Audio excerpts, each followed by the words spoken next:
On one level, couples want to be heard and understood by one another when they communicate.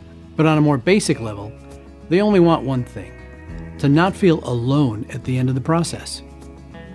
It's heartbreaking that we spend so much of our lives searching for someone to be with, and feel like our lives are made when we have the good fortune to find a wonderful partner, only to suffer the anguish of feeling alone in the world once again because our patterns of communication create that very outcome.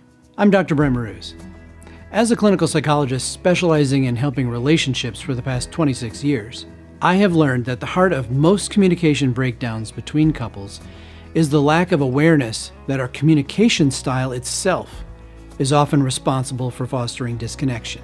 In this video, I'm going to share with you the 4 toxic communication patterns that often prevent couples from connecting and leave partners feeling isolated and alone. They were first identified by clinical psychologists Drs. John and Julie Gottman, world-renowned developers of the Gottman method for couples therapy. Their research determined these 4 were so predictive of relationship breakdown that they called them the 4 horsemen of the apocalypse. Okay, the first toxic communication pattern is contempt. Contempt is the worst of the 4 horsemen, as it is the #1 predictor of divorce.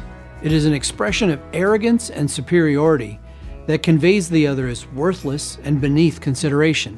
Contempt often looks like this in relationship: hostile humor, name-calling, mimicking, eye-rolling, and sneering.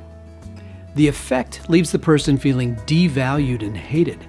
The second toxic communication pattern is criticism.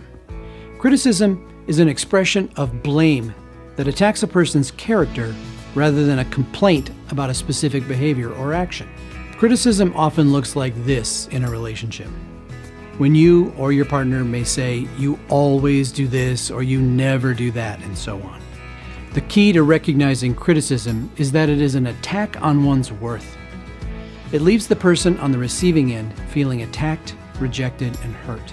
The third toxic communication pattern is defensiveness.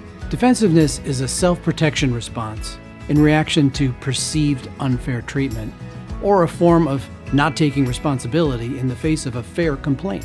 Defensiveness often looks like making excuses for bad behavior or denial of it altogether. Phrases that sound like, "The problem isn't me, it's you," are obviously defensive. But so is, "If you wouldn't have," and then insert blame statement here, "I wouldn't have," fill in justification there.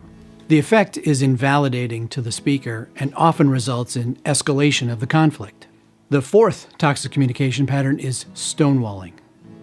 Stonewalling is a silent relationship killer, depicted by withdrawal, shutting down, or closing oneself off from the other, usually because the person doing it is feeling flooded or overwhelmed by the conflict. Stonewalling in a relationship looks like you or your partner giving the silent treatment, pretending your partner isn't there, being checked out, refusing to talk, or walking away. The effect on the partner is often confusion, hurt, and anger, as well as feelings of rejection and abandonment. So, if you're struggling with communication experiences that leave one or both of you feeling more alone rather than on the same team and feeling connected, then schedule an appointment. Don't let toxic communication patterns torpedo your relationship. It doesn't have to be this way. There is hope for your relationship. Schedule an appointment today.